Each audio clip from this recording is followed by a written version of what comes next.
In the gentle countryside of Willow Creek, the days moved at the rhythm of the seasons, and the people measured life by harvests and family legacies. The town was small, where everyone knew each other's business, and secrets traveled faster than the rushing river that cut through the valley. Hannah Miller grew up there, though she had always been set apart in a quiet way. She was not from wealth, nor from one of the old families who traced their names back to generations of land ownership.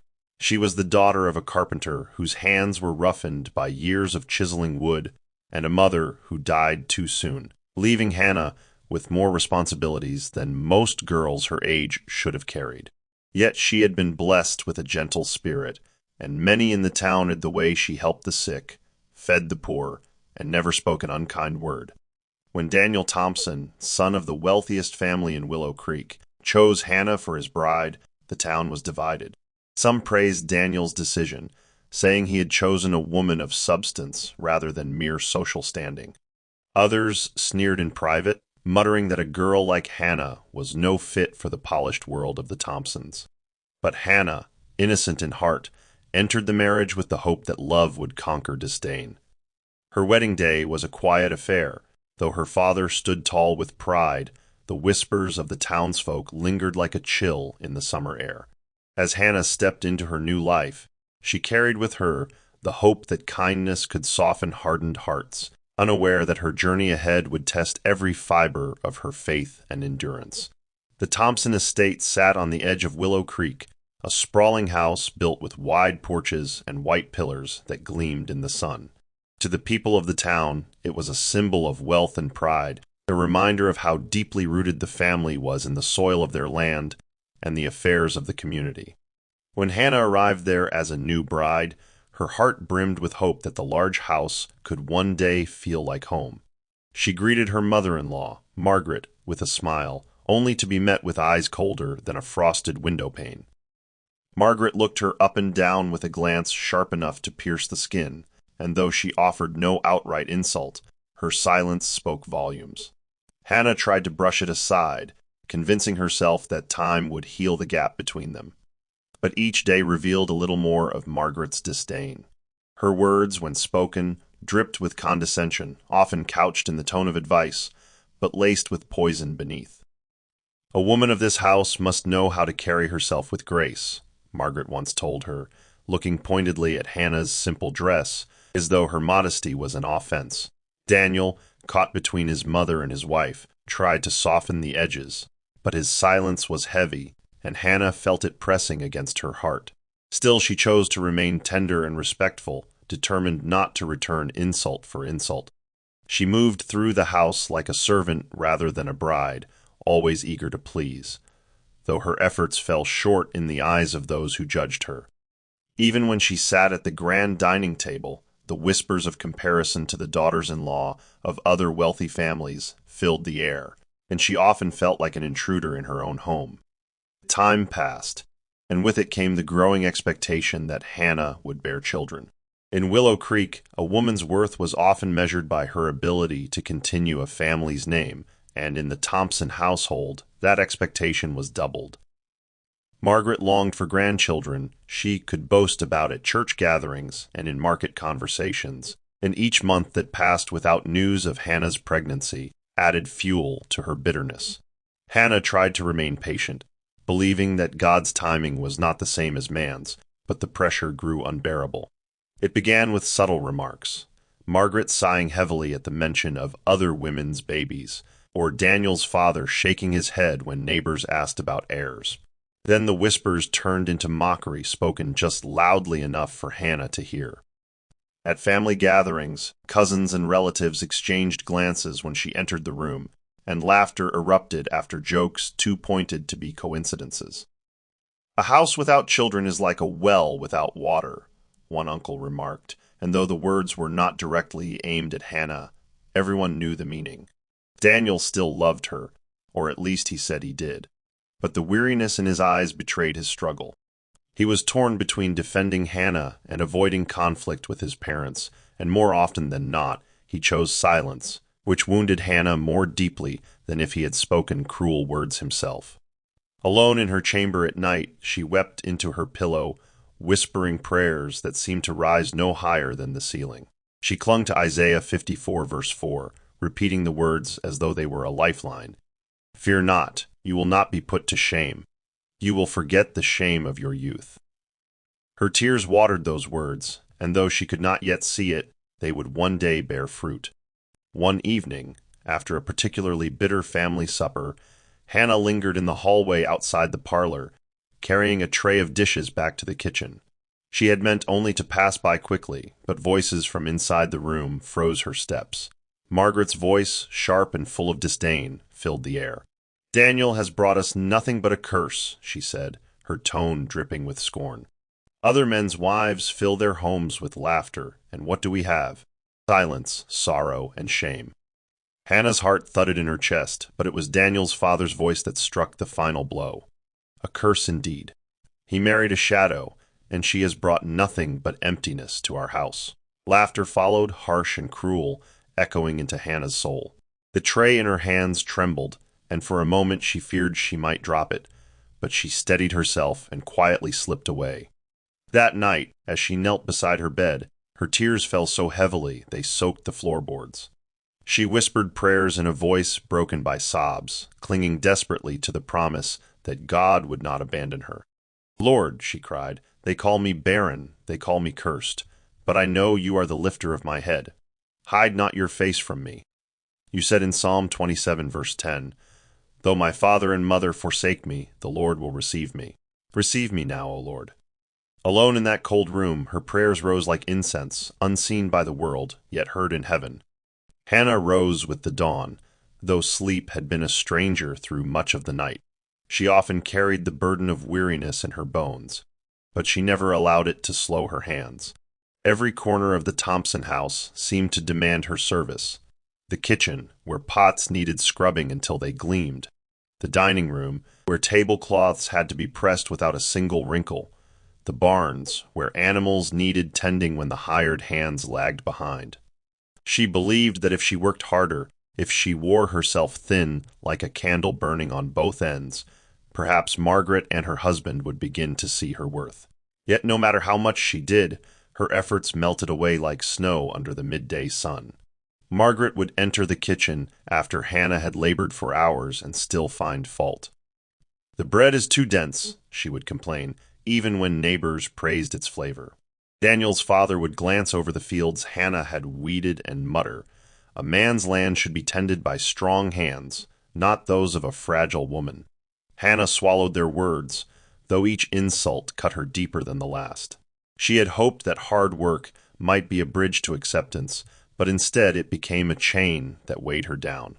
At times she felt like a shadow in the house, present in every room yet invisible to those who lived there. Still, she did not let her bitterness take root, though it tried with every passing day. When her strength threatened to falter, she leaned into prayer, whispering under her breath as she moved from chore to chore, "The Lord is my strength and my shield. My heart trusts in him, and he helps me." Psalm 28, verse 7. It was the only balm for her aching spirit, the only reminder that though man might reject her, God still saw her labor. The ridicule, however, did not remain hidden within the walls of the Thompson house. Like seeds scattered by the wind, whispers drifted through Willow Creek until the marketplace buzzed with stories of Hannah's barrenness. Women gathered around stalls, selling fruit and cloth, their voices soft enough to seem innocent, yet sharp enough to pierce the skin of anyone who happened to pass by. "That's the Thompson bride," one would murmur, tilting her chin toward Hannah. "She looks healthy enough, but she hasn't given them a child. What good is a wife who brings no heirs?"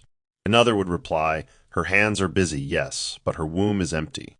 Mark my words, the Thompsons regret the day their son chose her. Hannah heard these words as she walked through the streets, and though she kept her head bowed, her ears could not close themselves against the sting. Even children, unaware of the cruelty their laughter carried, repeated the things they had heard at home, teasing her with rhymes that turned her pain into their play. The weight of shame clung to Hannah like a cloak too heavy for her shoulders, and though she longed to throw it off, she could not escape the stares and whispers that followed her wherever she went. She began to move through the marketplace as though walking on broken glass, each step cautious, each moment anxious that someone would speak her name in mockery. Yet in those moments she remembered the words of Psalm 34, verse 18. The Lord is close to the brokenhearted and saves those who are crushed in spirit. Though the world saw her as barren soil, she reminded herself that God could bring life even to the driest desert. Her hope was fragile like a candle flame in the wind, but she shielded it with prayer, determined not to let it be snuffed out. Within her marriage, Hannah faced another silent battle. Daniel had once been her comfort, the one she leaned on when the sharp words of others grew unbearable. In the early days, he would hold her hand and assure her that love mattered more than children, that their bond was stronger than the voices of gossiping tongues. But as the years passed and the pressure from his parents mounted, Daniel's strength began to waver. He no longer defended her openly, for every time he did, it led to conflict with Margaret and his father. Slowly, he began to choose silence, and that silence cut deeper than any words could. Hannah felt herself drifting away from him, though they shared the same bed.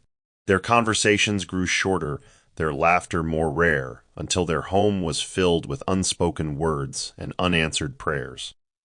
Hannah still loved him dearly, but she carried a wound that only deepened with every passing month. In her solitude, she turned again to prayer, sometimes kneeling in the dark hours of the night when the world around her slept. She prayed for Daniel's strength, for his heart to be shielded from the bitterness of his parents, and for their marriage to be bound by cords not easily broken. "Two are better than one," she whispered, recalling Ecclesiastes 4 verses 9 to 10, "for if they fall, one will lift up the other. But woe to him who is alone when he falls and has not another to lift him up." The ache in her chest was great, but prayer gave her the courage to rise each morning, even when love felt as distant as the stars above. It was during one of the Thompson family gatherings that Hannah's shame was laid bare in a way she would never forget. Relatives had filled the large dining hall, their voices rising in cheerful conversation, though beneath the laughter ran an undercurrent of comparison. The air smelled of roasted meat and fresh bread, but Hannah could barely taste the food before her. She sat quietly at Daniel's side, smiling when spoken to, though most of the talk flowed around her as though she were not there. Then one of Daniel's uncles, after too much wine, leaned back in his chair and declared with a booming laugh, "A house without children is like a well without water. What use is it to draw from an empty place?" The room erupted in laughter, and though no one spoke Hannah's name, all eyes turned toward her, and the message was clear. Heat rose in her cheeks, and she wished she could sink into the floorboards. Daniel shifted uneasily but said nothing, and the silence of his defense spoke louder than any words could have. That night, as Hannah carried herself away from the gathering, her heart felt like shattered glass, each piece cutting her with every step. She retreated to her room and fell to her knees, the weight of humiliation too great to bear. Tears streamed down her face as she cried out, "Lord, I am mocked and despised. They laugh at my pain as though it were a jest. Yet you said in Isaiah 41 verse 10, 'Do not fear, for I am with you. Do not be dismayed, for I am your God. I will strengthen you and help you. I will uphold you with my righteous right hand. Be my strength, O Lord, for I have none left within me.'"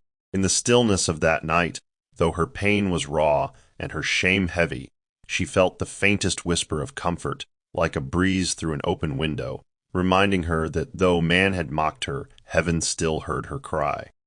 The night Daniel left her at her parents' old cold cottage was one Hannah would carry in her memory like a scar pressed deep into her heart. The argument had not begun with shouting. Rather, it had started in the quiet way small cracks begin to form in stone, unnoticed until they suddenly split the whole. Margaret had spoken cruelly at supper, throwing another barb at Hannah's empty womb, and Daniel had sat in silence, his eyes lowered to his plate.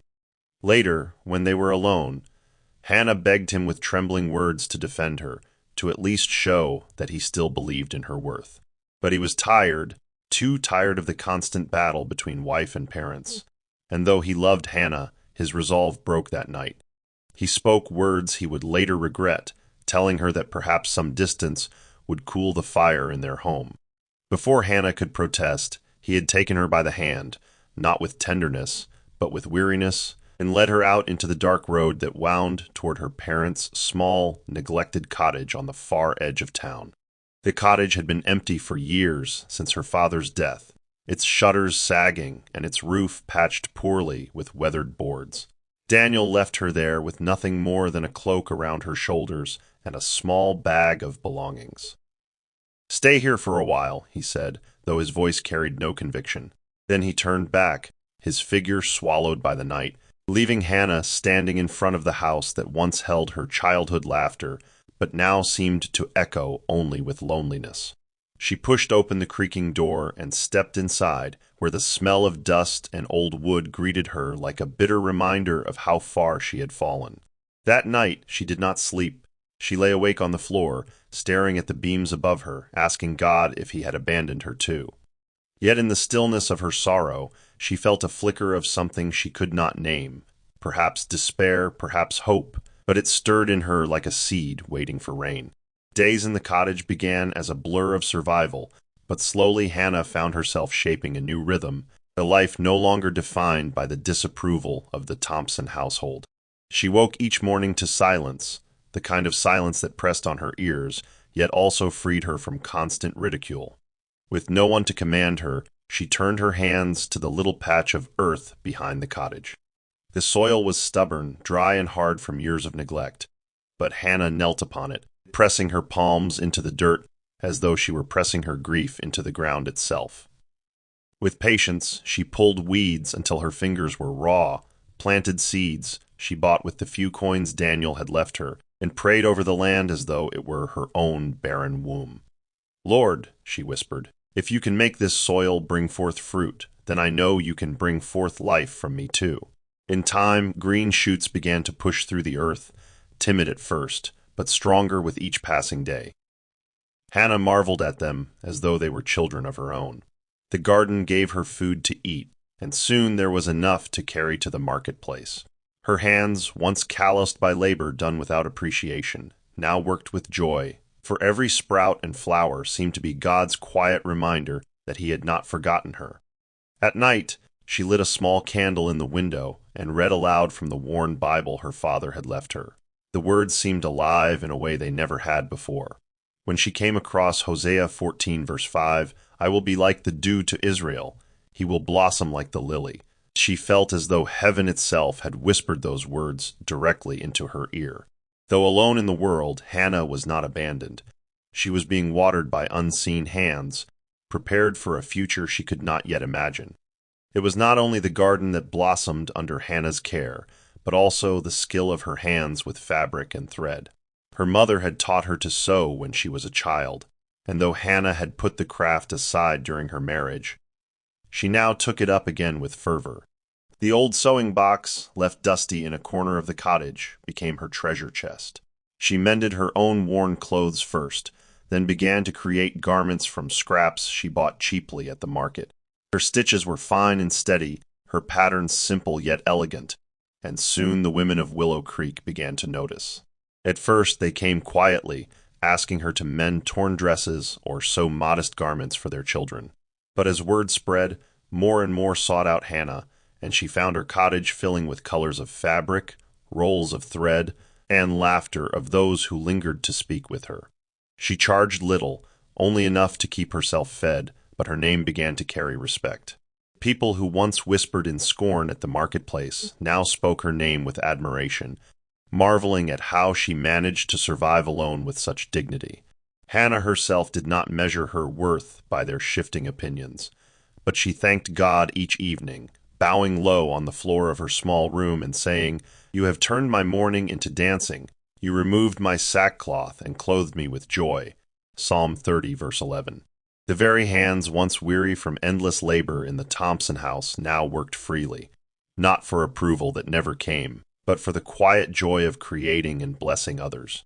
What began as necessity became ministry, and her cottage turned to a place of refuge for those who had little, a place where women who struggled could find not only work, but also a listening ear. Though Hannah's days grew brighter with the work of her hands and the fruits of her garden, Nights still brought a tide of memories that washed over her with unrelenting force. When the world grew quiet and the oil lamp burned low, her mind often drifted back to Daniel. She remembered his laughter in their early days, the way he once held her hand as though it were the most precious thing in the world, and she wondered if he ever thought of her now. There were moments she longed to see him walk down the lane, to hear his voice calling her name, to believe that he still loved her despite his silence. Yet those dreams were fleeting, and Hannah knew she could not anchor her hope to a man who had turned away. Instead, she learned to pour her longings into prayer, speaking to God as though he were seated in the empty chair across from her. "Lord," she prayed, "you see the ache in my heart, the loneliness that gnaws at me in the midnight hour. If Daniel has abandoned me, then let your presence be my husband. Be my companion, my protector, my friend." And though the room remained empty, there were nights she felt a peace descend upon her like a blanket, a stillness that calmed her restless soul. She came to realize that solitude was not always punishment. It could be the very place where God reshaped the broken pieces of her heart. Slowly, her tears turned from cries of despair into whispers of surrender, and though her pain did not vanish, it became a tool that carved resilience into her spirit. Hannah began to see that what others had meant for evil, God was shaping into good. Her story was still unfolding, written line by unseen hands, and though she could not yet read the ending, she trusted the author. The years that followed were not sudden bursts of fortune, but steady steps, like a river carving its way through rock with patience rather than force. Hannah's days began before the sun crept over the hills, her hands busy with both needle and soil, her lips always whispering prayers as naturally as one breathes. The cottage that once stood lonely and abandoned became a place where life seemed to hum in every corner. Windows once clouded with dust were now framed by flower boxes overflowing with petunias and lilies, their bright colors catching the attention of passers-by who paused to admire the change. The little garden in the back grew so abundant that Hannah had more food than she needed, and she began sharing baskets of vegetables with neighbors who had less. What had once been survival turned into generosity, and her name began to carry a different sound in the marketplace. She was no longer Hannah, the barren wife of Daniel, spoken with pity or scorn. She was Hannah the seamstress, Hannah the giver, Hannah the one whose hands brought blessing. People began to come not only for her garments, but also for her wisdom, sitting in her cottage to pour out their troubles while she listened with patience that seemed endless. Many widows and struggling mothers found both work and comfort there, sewing beside her by lamplight, their laughter filling the room. Hannah had unknowingly built a small community where dignity was restored, and though she remained childless, she mothered many through her compassion. She often prayed over the women who worked with her, quoting Psalm 90, verse 17. "May the favor of the Lord our God rest on us, establish the work of our hands for us." Slowly, the very thing that had once been used as a curse against her, her empty womb, was being filled with lives touched by her kindness, and her heart grew richer than she had ever dreamed. It was at the marketplace that Hannah's transformation became most visible. Her stall was no longer a modest table with scraps of fabric, but a vibrant display of garments, blankets, and finely sewn tunics that drew customers from distant towns. Merchants who once ignored her now sought her advice on trade, and her stall was often surrounded by chatter and admiration. Yet Hannah carried herself with humility, never boasting of her success, always attributing her skill and increase to the grace of God. When asked how she managed to grow so prosperous, she would smile softly and say, "The Lord blesses the work done with clean hands and a faithful heart." Though she never spoke harshly of the Thompsons, everyone remembered how they had treated her. People marveled at the contrast. While her in-laws' fortune waned, Hannah's rose like wheat ripening in the field. Rumors of the Thompsons' failing estate reached the marketplace, but Hannah never entertained gossip. Instead, she quietly sent food through discreet hands to those who still lived on their land, ensuring that even those who despised her would not starve. Her humility drew even more respect, for it was rare in Willow Creek to see a woman rise so high and yet remain so grounded. At festivals, Where merchants and farmers gathered in celebration, Hannah often arrived in garments of her own making, simple yet elegant, her presence radiant not because of jewels or wealth, but because of the peace that seemed to rest on her like a mantle. Those who had once whispered mockery now whispered awe, saying, "The stone the builders rejected has become the cornerstone." Some even quoted Psalm 118 verse 22 aloud, as though her life itself was a living scripture unfolding before their eyes. And while the world applauded, Hannah's heart bowed lower before God, knowing that without prayer and his unseen hand, she would still be weeping on the floor of that empty cottage. The women who worked with Hannah began to see her not only as an employer, but as a figure of strength, someone whose resilience carried them through their own storms. She taught them not merely how to sew stitches, but how to mend the fabric of their own lives with faith and patience. Many evenings, after a long day of sewing, she would gather them around the fire in her cottage, reading aloud from her father's old Bible. Her voice, though gentle, carried conviction that pierced even the hardest hearts. "A woman's worth," she told them once, "is not in what the world says she lacks, but in what God places within her hands to do." Some wept at her words, finding hope where despair had long taken root. Children of the women she employed began to run about the cottage yard, filling the once empty space with laughter. Hannah would often pause in her sewing to watch them, her heart swelling with both joy and ache. Though she bore none of them herself, she loved them fiercely, tucking coins into their small hands for sweets or telling them stories that stirred their imaginations. She realized then that motherhood was not only measured in births but in nurture, and God had entrusted her with a kind of family she never expected. In her prayers, she often thanked him, whispering Psalm 113, verse 9. He settles the childless woman in her home as a happy mother of children. Though her arms were never filled with her own offspring, they were never empty, for countless lives leaned on her for strength, and in their laughter and tears she found the motherhood she had once despaired of. Despite the growing honor she received, Hannah remained ever mindful of the journey that had brought her here. She remembered nights on the floor of her parents' cottage, her tears soaking the boards, and the cruel laughter she had endured in the Thompson household. Those memories did not haunt her, they humbled her, reminding her of God's faithfulness through fire and storm. Each time she passed through Willow Creek and heard her name spoken with admiration, she thought not of herself, but of the prayers whispered into darkness, the scriptures clutched with trembling hands, when all seemed lost. She often said to those who asked about her strength, "Prayer is the thread that holds the torn garment of life together. Without it, everything falls apart." People marveled at her wisdom, but she knew it was not her own. She had walked through the valley of humiliation, and God had lifted her to a place of honor, not so she might boast, but so she might be a living witness to his mercy. When she looked in the mirror now, she saw not the broken woman cast out of her marriage, but a vessel reshaped by grace, a testimony that what men reject, God exalts. The change in her life was not sudden, not dramatic like lightning splitting the sky, but gradual, like dawn spreading its light until darkness had no place left to hide. And though she could not yet see what the future held, Hannah carried within her the certainty that God was not finished writing her story.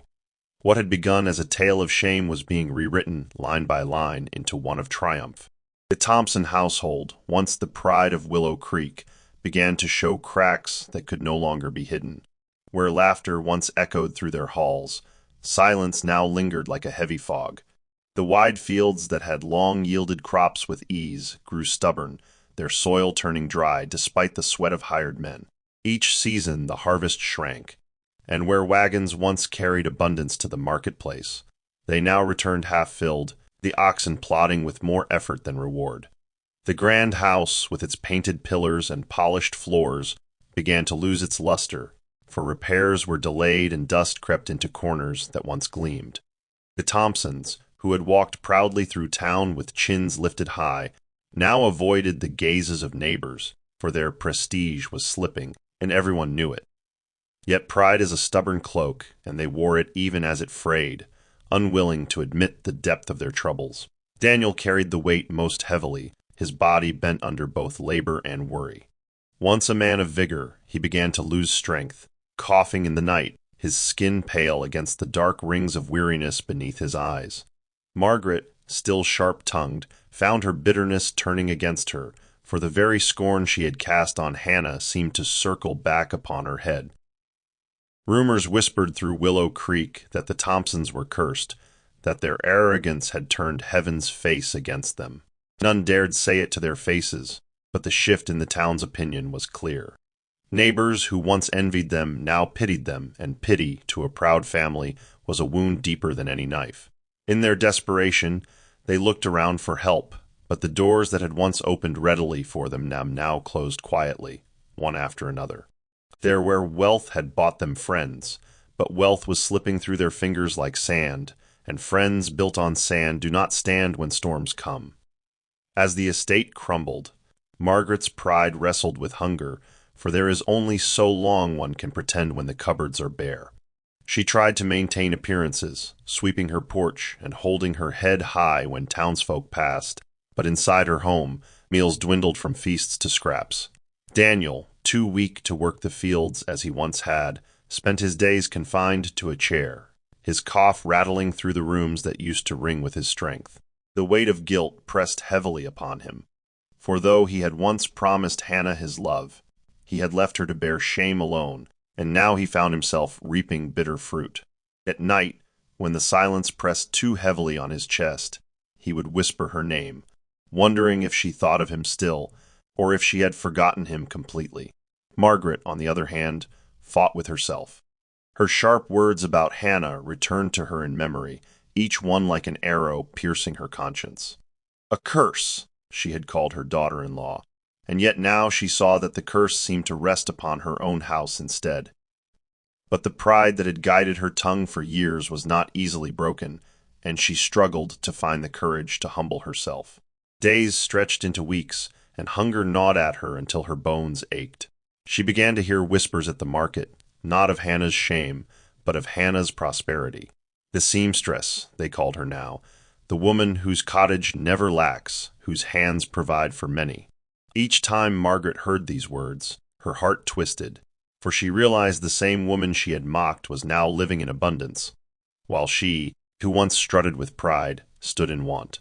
Finally, the weight of necessity pressed harder than the armor of her pride, and she knew she would have to go where she never imagined herself bowing, at Hannah's door. The day Margaret and Daniel made their way toward Hannah's home was one painted with quiet despair. Daniel leaned heavily on a walking stick, his once strong frame now reduced to frailty. His steps were slow, each one reminding him of the strength he had squandered and the love he had cast aside. Margaret walked beside him, her head bowed lower than it had ever bowed in public, her eyes clouded with shame that no tears could wash away. The lane leading to Hannah's cottage was alive with the sounds of children's laughter and the hum of women at work, for the cottage had grown into a bustling haven. Smoke curled from the chimney, carrying with it the aroma of bread baking, a scent that cut deep into Margaret's emptiness. As they approached the gate, they hesitated, fear mingling with desperation. Margaret's heart pounded, her pride screaming at her to turn back, but her stomach and her conscience urged her forward. Daniel finally lifted his hand and knocked weakly at the gate, the sound more of a plea than a summons. When the door opened and Hannah's figure appeared, time seemed to halt. She stood framed by the light from within, her face calm, her presence radiant, and for a moment Margaret could not speak. All the cruel words she had spoken, the laughter she had joined in at Hannah's expense, rushed back into her memory like a flood. Her knees gave way, and she sank to the ground, her voice trembling as she whispered, "Hannah, forgive us. We have nothing left. We beg for your mercy." Daniel, ashamed, could not meet Hannah's eyes, his head bowed so low it seemed he wished to disappear into the dust at his feet. The scene was one no one in Willow Creek would have ever imagined, the proud Thompsons kneeling at the gate of the woman they once scorned. Hannah stood in silence for a long moment, her heart waging a battle only God could see. Memories surged through her, nights of ridicule, days of loneliness, the sound of cruel laughter that once echoed in her ears. She remembered carrying food trays to the Thompson dining room while overhearing whispers that she was a curse, a burden, a shadow upon their house. She remembered being left at her parents' cottage, her tears soaking the floorboards as she prayed for God's mercy. Now here they were, the same people who had despised her, bent low before her gate. Her flesh wanted to turn them away, to taste the satisfaction of revenge, but her spirit trembled with the weight of God's voice whispering within her heart. Do not repay evil with evil or insult with insult. On the contrary, repay evil with blessing. 1 Peter 3, verse 9. Hannah's eyes filled with tears, for she knew this moment was not about her victory, but about God's grace.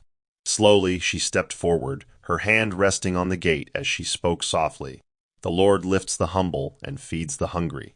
What you ask of me I cannot deny, for he has not denied me in my lowest hour. She reached down, taking Margaret's trembling hands into her own, lifting her gently to her feet. Daniel raised his eyes, and for the first time in years their gazes met. His lips parted, but no words came, only tears that spilled down his cheeks. Hannah opened the gate wide and welcomed them in, not as enemies to be punished, but as broken souls to be healed.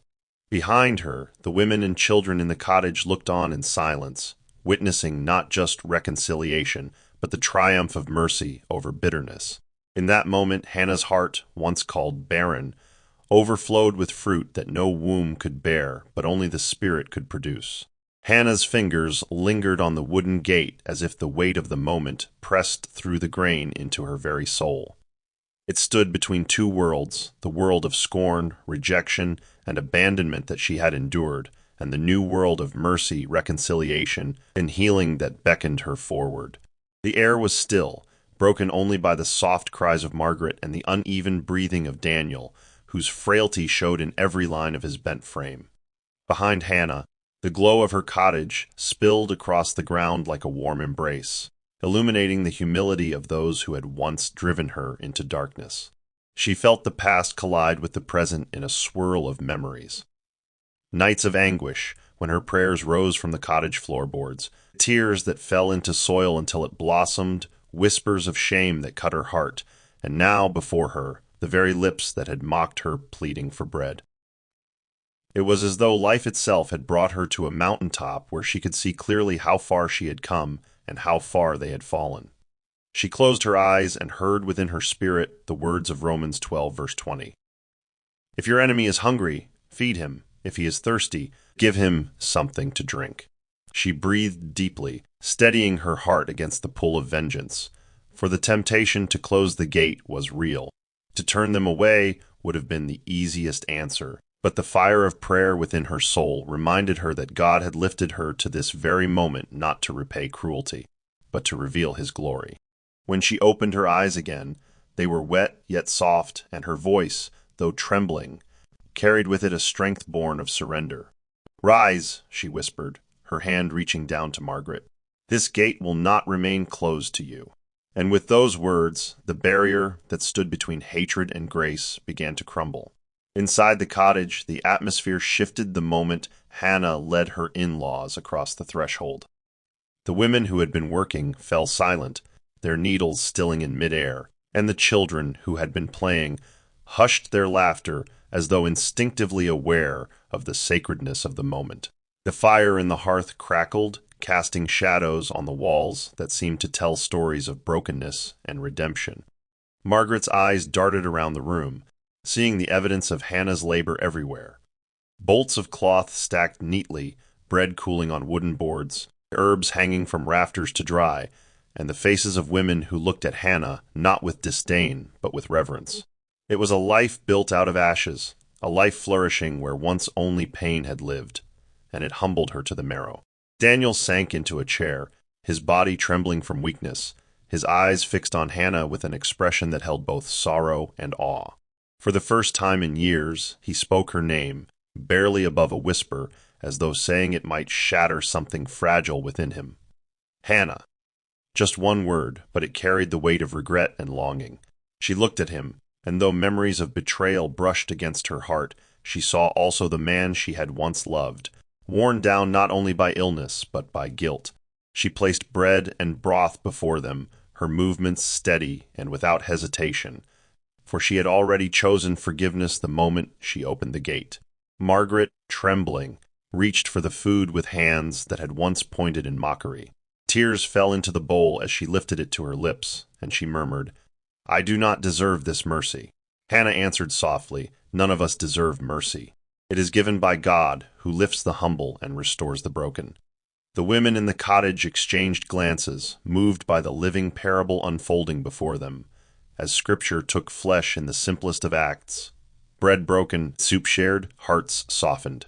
As the evening stretched on, Hannah's home became not merely a place of refuge, but a sanctuary where repentance and grace met face to face.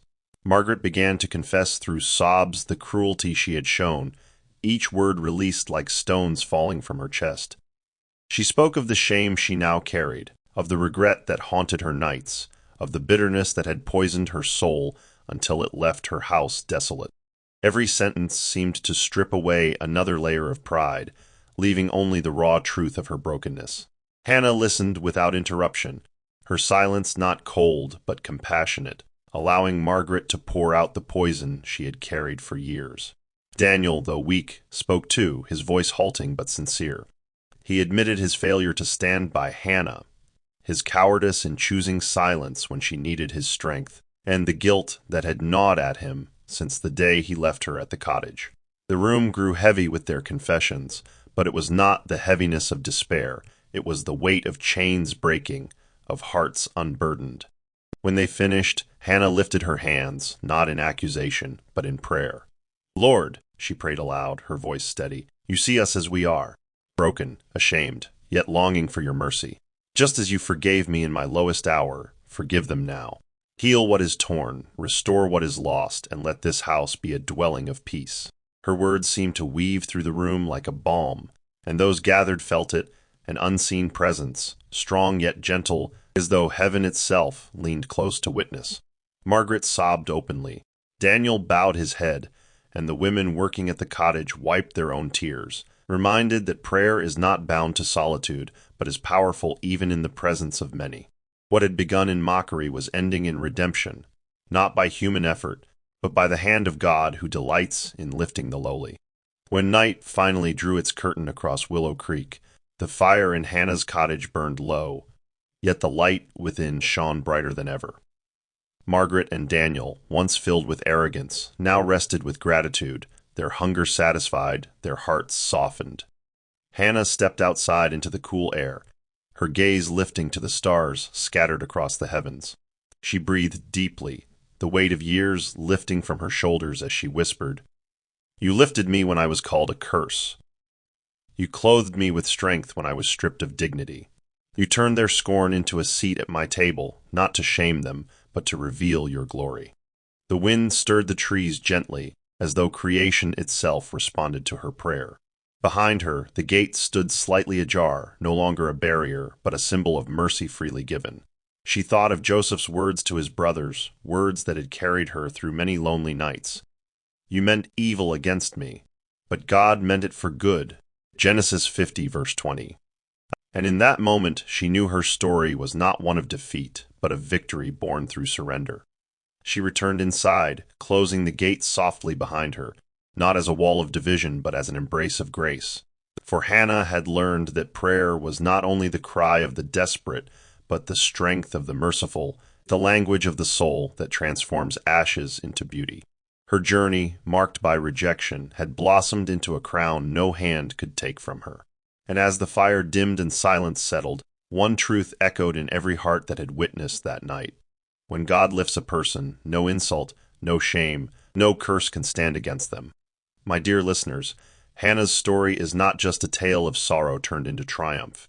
It is a mirror of what many of us go through in life.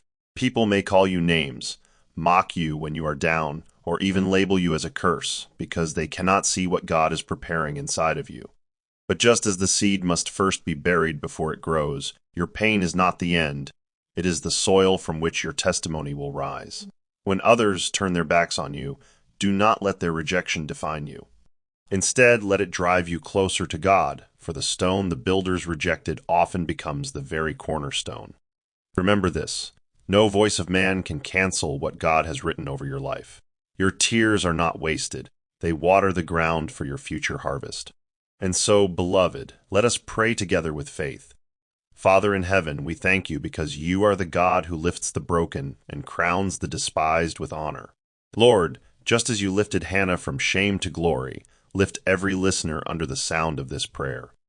Where they have been mocked, let them be celebrated. Where they have been called barren, let them be fruitful in every area of life. Where doors have been slammed shut against them, let gates of favor swing wide open. Lord, turn their tears into testimonies and their rejection into redirection.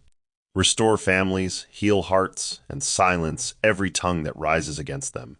Father, clothe them with dignity, surround them with mercy, and let their story be evidence that you still answer prayer. Every shame they have carried, let it be replaced with double honor. Every delay, let it birth a greater destiny. From today forward, let their names be remembered for good. Lord, plant their feet on solid ground, enlarge their territory, and let joy overflow in their homes. We decree that no curse, no insult, no rejection shall stand against your children.